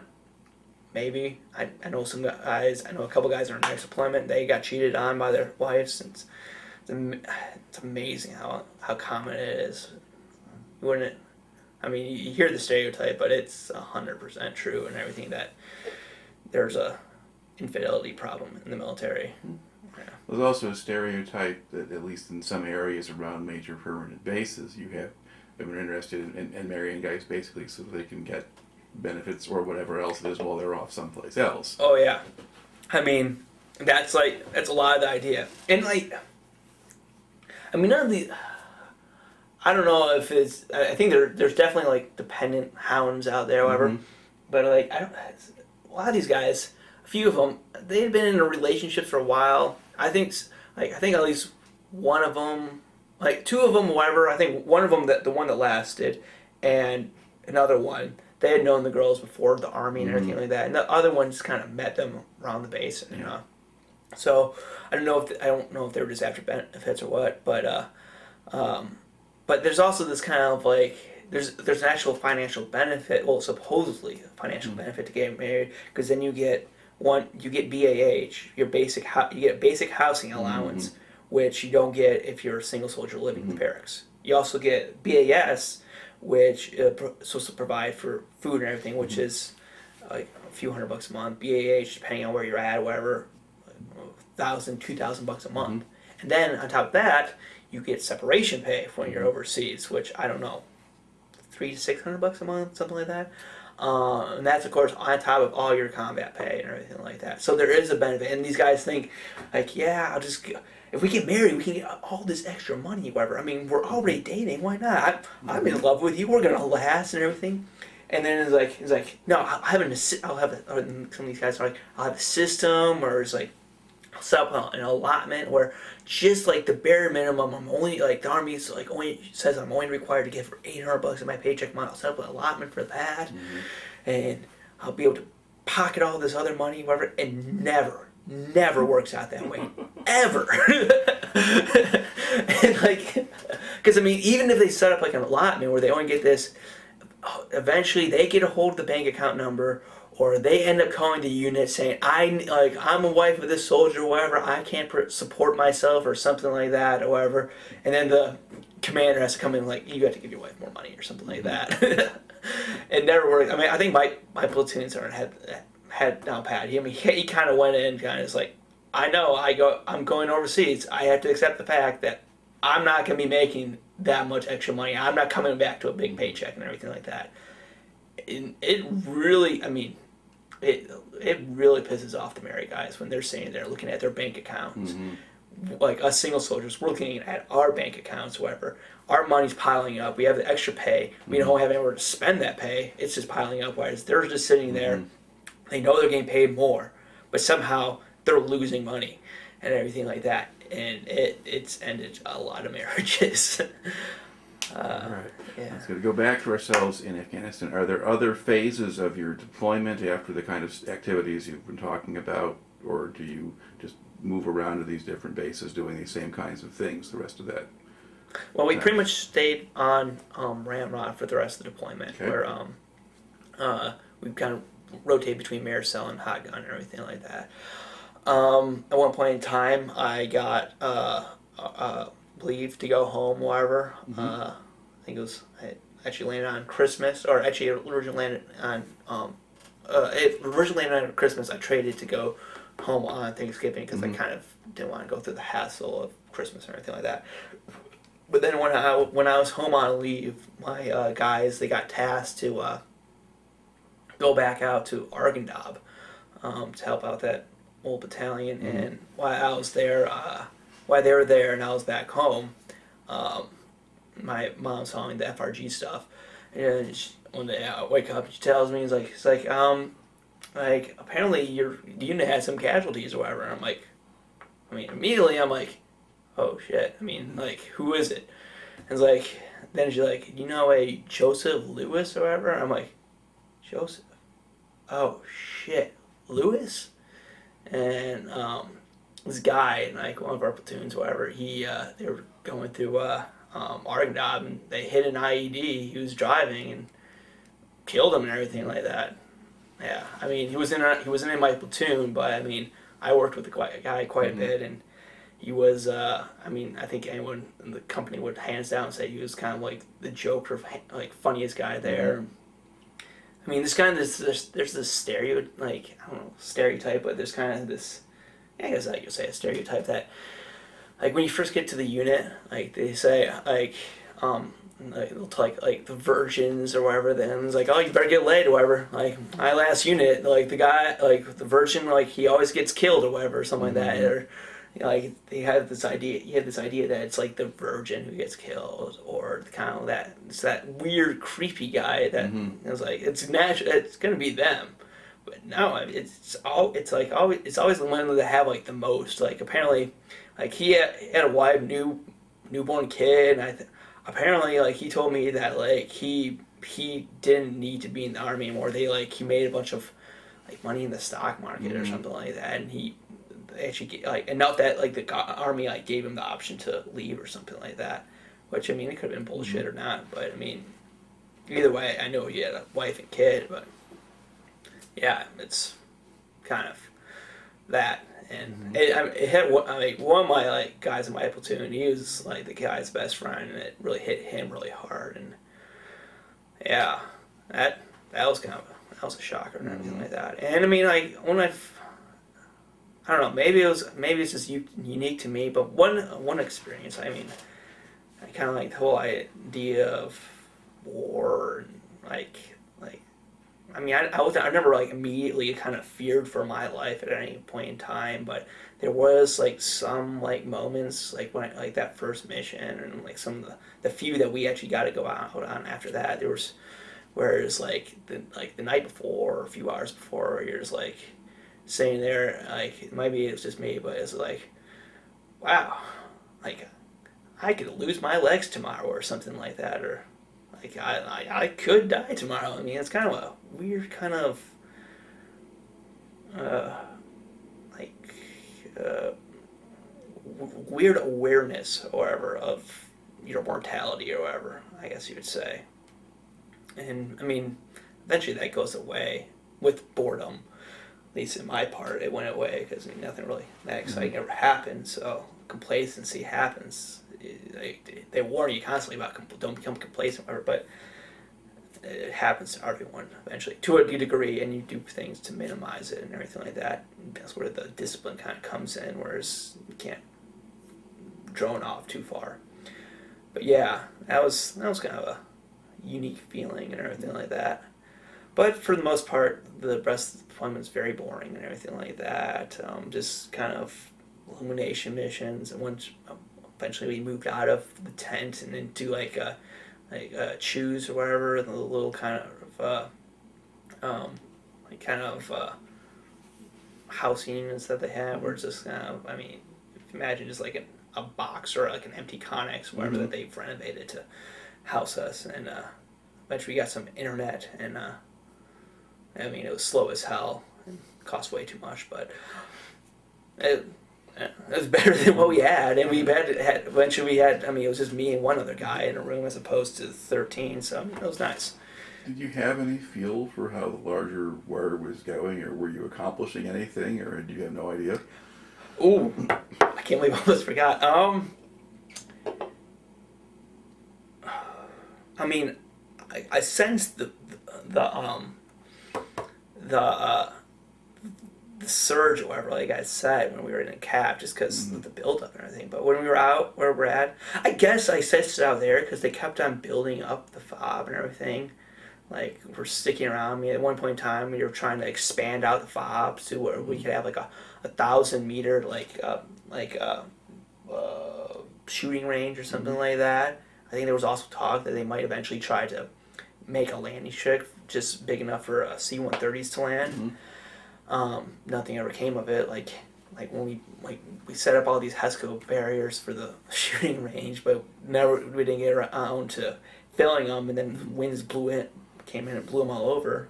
That was a good couple weeks of work down the drain. But so I mean, you got a sense of that, and then there was also, my unit had a unique role in the fact that okay, so at one point in time, while we're on Hot Gun, we're listening to the radio, and we hear on the radio, hey, CID is here, and they're going through 2nd Platoon's Strikers or something right now. CID, the Criminal Investigation Division, the cops of the, not MPs, but the actual like detectives of the Army. They're going through 2nd Platoon Strikers. I'm like we're listening to that on radio, like, huh. We just assumed that we probably got some tip, whatever, that this is Afghanistan, there's poppy and weed fields everywhere. So, I mean, we just assumed that they got a tip that someone's hoarding some weed or something like that. Then, like, a few days later, CAD came down and questioned us individually. And we each took a turn going in and talking to a guy, and we're like, so have you heard anything about anything illegal going on, or you know why we're here? All right, I haven't heard anything. Like we heard on the radio that you guys were going through 2nd Platoons, or I'm just making up 2nd Platoon. I don't know what platoon, but they were going through platoons, strikers, and they're like, at that point they like laughed. They're like, really? They put that on the radio or something like that? Or I don't know. They kind of laughed at that. We heard about it, and it's like, I mean, could you speculate why we're here? I'm like, I don't know. Just a wild guess with nothing to back it up. Maybe drugs or something like that. And all right, okay, whatever. And then they leave. few months, a little while goes by, and we're in the shoes, and we have the internet.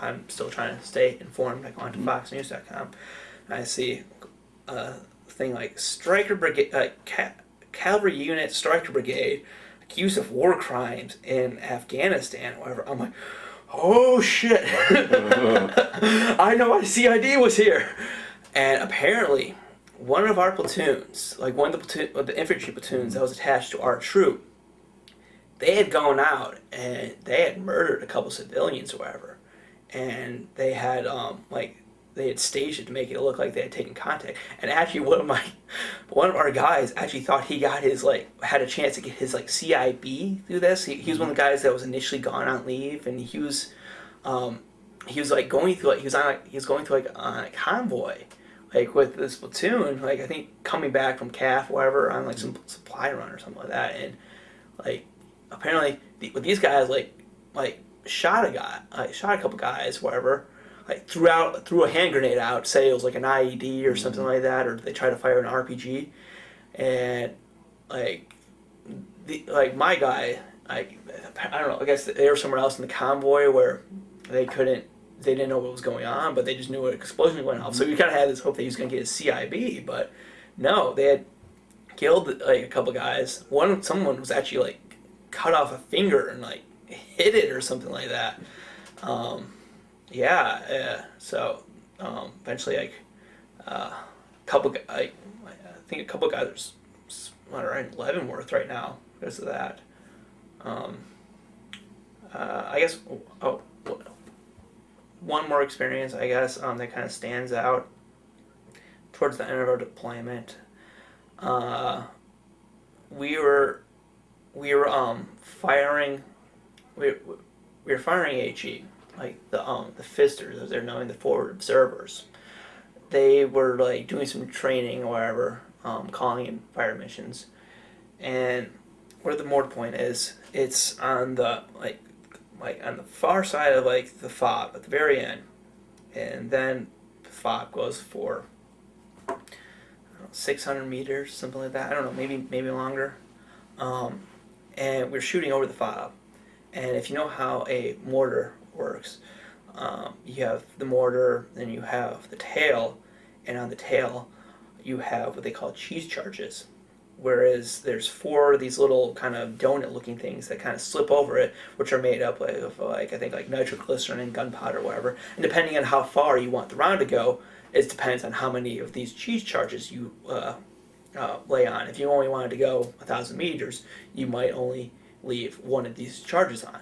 We're shooting charge 1. So 1 charge on, shooting over the FOB.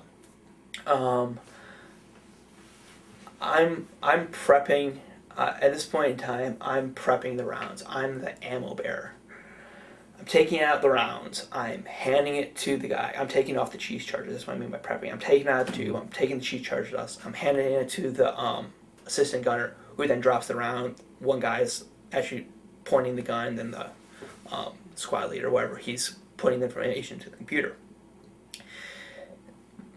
Some of these things, their cheese charges aren't they're not a solid block or whatever. There's some of them are a little bit more firm on there than others, and because they have to be easy enough to pull off. And I took him off. Apparently, the charge that was left on, it was not as firm around there as others.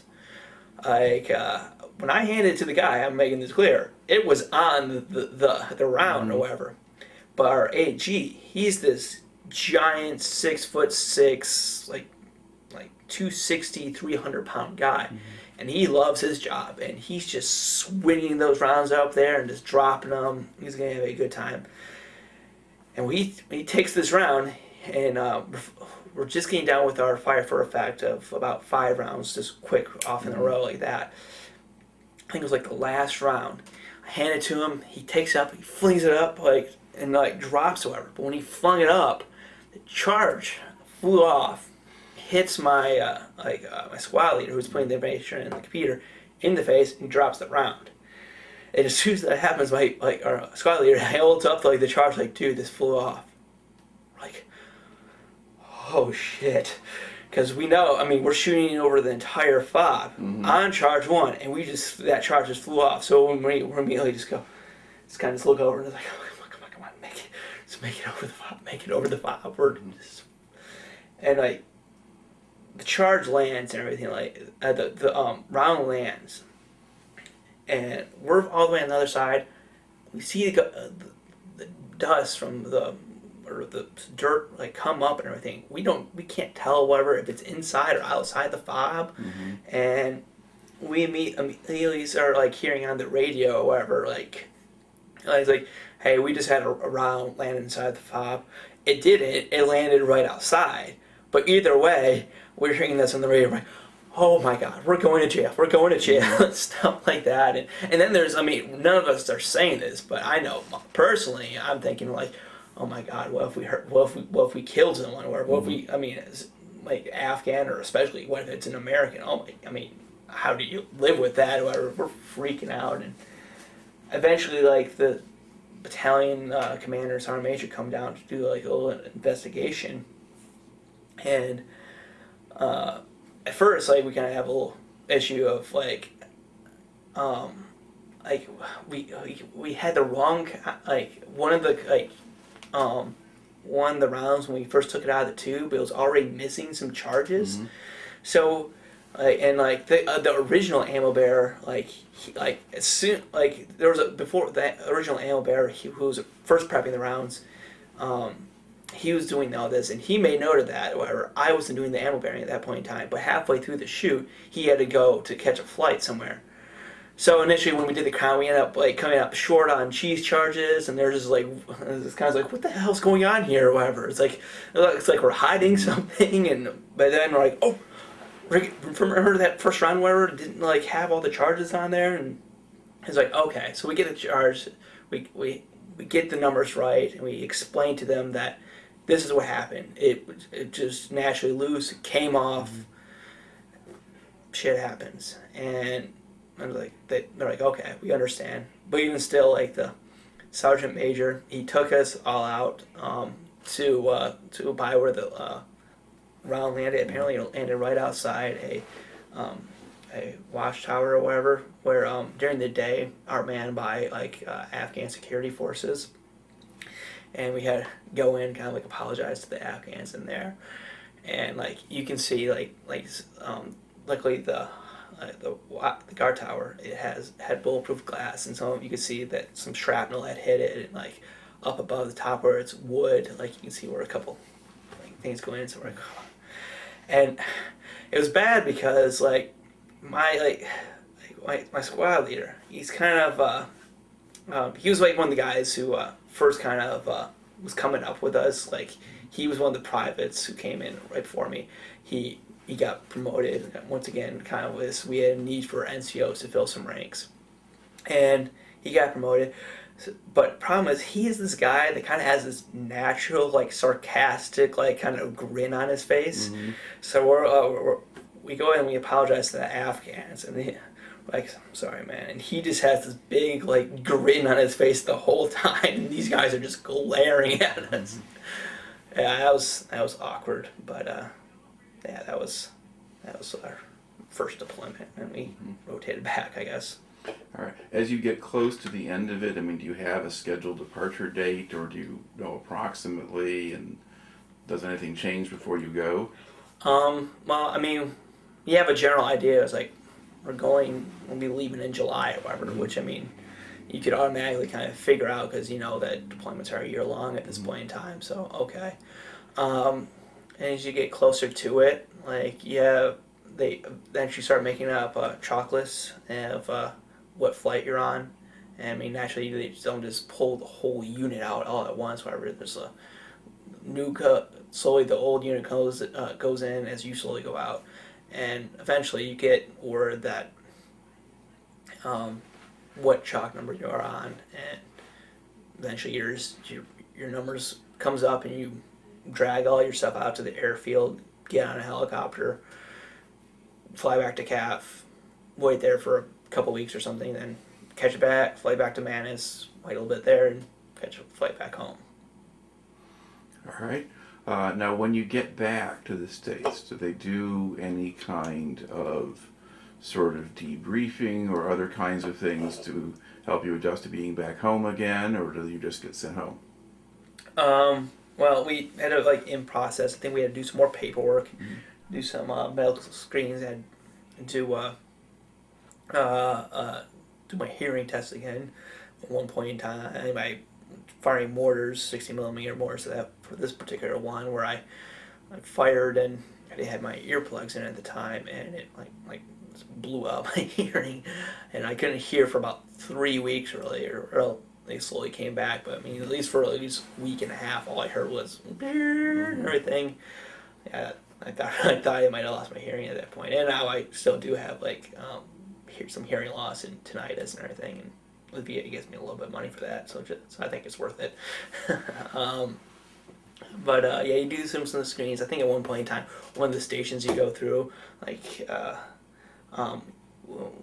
when you have to fill out some like form on the computer or whatever, or it's like, I remember like one of the questions is like how many drinks do you have per month, or how like on average how much do you drink, and how often do you have 6 or more alcoholic beverages? And like at this point in time, like I wasn't even really drinking then at that point in time, but I mean I'd been like okay, I mean there's some times where I'd be like go out and you go out to a bar or you go out to your buddy's place and you're like you drink that night or whatever, and so you're like okay, maybe once a month I have 6 or more beers at one particular time, which I mean is very mild for the Army, but even so, like you go through and like this like lady who was like, okay, I'm looking at your file, like okay, according to this you have 6 or more beers once a month. You want to like talk to someone to get some help for that? I'm like, what? Why? And there's like this says that you're getting falling down drunk at least once a month. I'm like, no, I don't want any help. This is fine. It's not I'm 21 years old right now or whatever. I'm in the Army. Trust me, this is not a big deal. Yeah. And then, yeah, you come home, go on block leave, and I think at one point in time during the in-processing, maybe someone asked us if there's anything that we wanted to talk about or something like that, and I don't know if anyone took them up on that. I mean, I think most guys just said flat out, no, I'm good. So there's not really much of any kind of effort to provide education about what kinds of stuff to watch out for in terms of behavior or anything else, or things to be aware of when you go back to being a civilian again, or not going to be a civilian, you're back in the States, you still have time left on your enlistment. But I don't remember if we had. I mean, they warned us not to go out and get DUIs and stuff. I don't remember we actually had any classes the first time around. We probably did. I don't exactly remember. I know we had some stuff my second deployment, whereas they go through and like, no, this is going to be a big adjustment for you married guys. Like, it's going to be like living with a stranger again. And I think at one point in time, like they had some like thing about like interacting with like civilians or something like that. I'm just thinking back to my second deployment when I came back. I mean, I just remember it because I had one of the funniest kind of like inappropriate but funny pickup lines I've ever heard. Hopefully no one that's eventually gonna like interview me or like maybe to grad school or something like that sees this, but like these like civilian ladies are like up there like they're like asking us, it's like, what is a good tell us a good pickup line or something like that, like it's like can be the most raunchy thing. It's like what tells a funny pickup line or whatever. I don't remember where it's going into. I think like interacting with civilians at a bar or something like that. And like one guy raises his hand, he's like, hey, you know how we're gonna have sex? You know how I know we're gonna have sex tonight? She's like, how? I was like, because I'm stronger than you. Yeah. Yeah, so that was kind of it's kind of one of those things that it's funny seeing that. So when we got some like reintegration training, at least the second time around, I'm pretty sure the first time, but I just don't recall totally. Right. Okay. So you do come back, you get some leave home or whatever because you've been overseas, and then do you go back to Fort Lewis, or what do you do next? Yeah, first you in process at Lewis, then you get like, I think we got like pretty much like most of August. You have an opportunity to take leave. I mean, you've been saving up leave. I don't think they charged us. They charge you for your leave when you're overseas. So you have the option of taking anywhere up to a month of leave. I think I took 3 weeks because I wanted to have a little bit of leave in the bank, and also I was PCSing to Colorado soon, so I wanted to make sure I had some extra travel days if I needed them. Yeah, so I think spent 3 weeks in like August on leave, came home, did some out processing from my unit, and then I went out to Colorado. Okay, so do you have a new unit you're being assigned to there? Yep. Okay, and what unit is that? 3rd Squadron, 61st Cavalry Regiment, 4th Brigade, 4th Infantry Division. Okay. And is this a unit that is recently back from somewhere or planning to deploy, or kind of where are they in their sequence? They actually they deployed roughly the same time frame as us. I want to say they got back like a month before we did. They were in Afghanistan also. They were up in the Kandahar area, and they actually saw some real shit up there. Like one of their troops actually got into a big, massive engagement where a couple of guys actually walked away with Medal of Honors and everything like that. So, I mean, in a war where there's only been like a dozen Medal of Honors given out, 2 of them came from this one action and everything. So, yeah, they just gotten back. I in process to them and everything like that. And, yeah.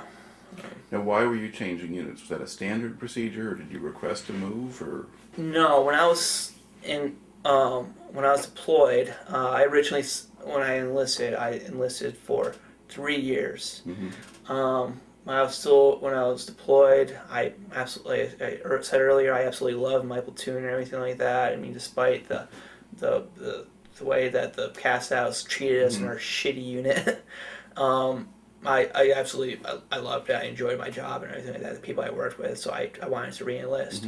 So I re-enlisted overseas, and part of that was I got to choose from a select group of options of places where I could PCS to. It's one of the big things that, one of the enticements or benefits of re-enlisting.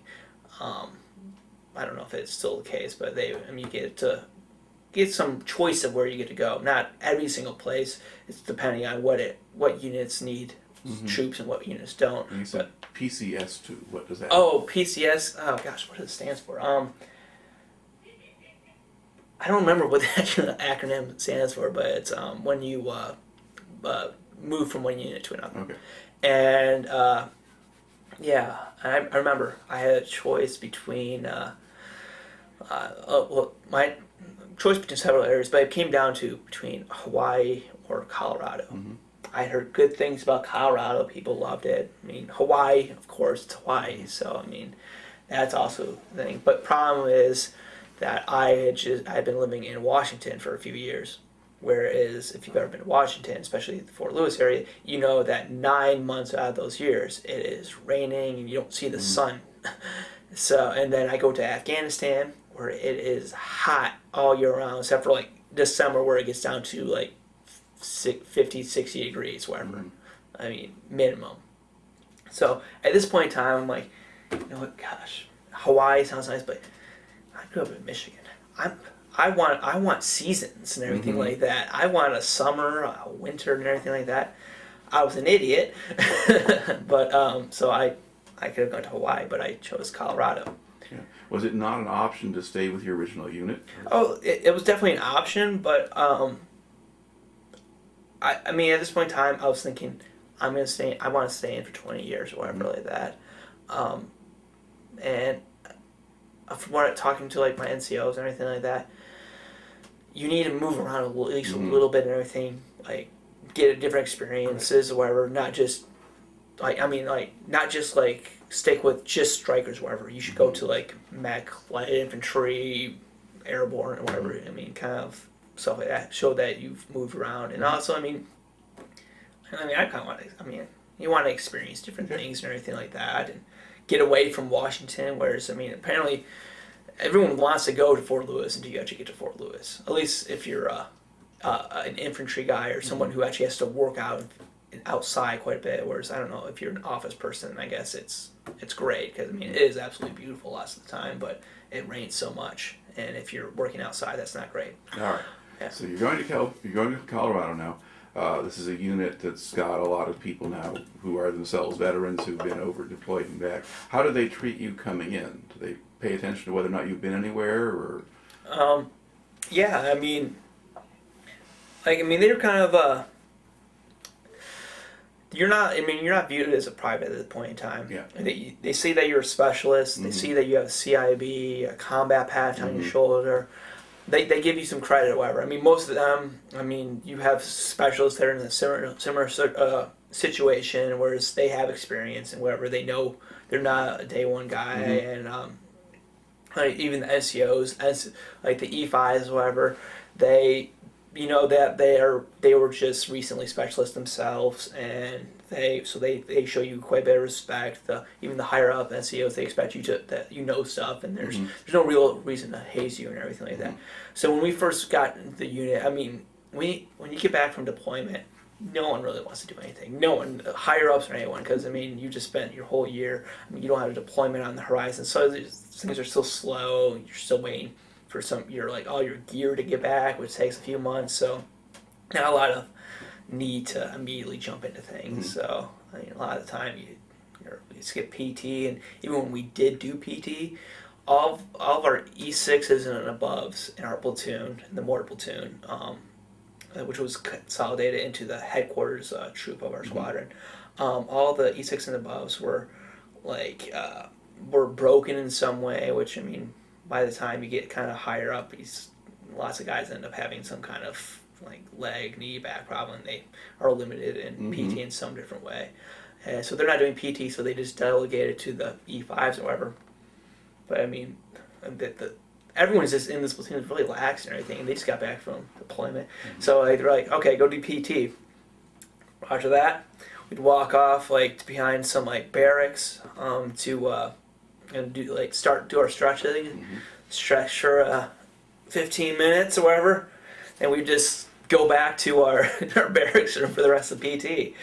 And even then, our troop's located pretty much right across the street from the barracks, and especially where the mortars were located, they're in a separate building with kind of out by the way. There's no one looking in on us. Our leaders, you hear about these different units. Some units where the leaders are like, no, everyone stays to 5, regardless if you have anything going on. Our platoon, or whatever, at this point in time, is we don't have anything going on.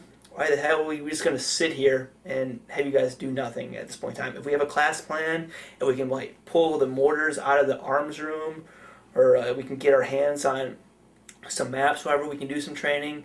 But if we don't have anything going on, go back to your rooms. It'd be like come in 9:30, stay till 11:30, then it'd be okay, go to lunch, 1300, we'll have room inspections, and as long as your rooms get squared away, whatever, your NCO might come by, yeah, you're good, or they might not even come by at all, whatever, then you'd be off, or they'd be okay, 1300, go to the gym. We'd showed up to the gym just in case someone ever stopped by. They never did, and you would just kind of hang out, and then you'd go off. And that lasted for a few months, and it was great. But eventually things change. All right. Now at this point, this tape is about up, and I have a suggestion, and that is we've done this for too long.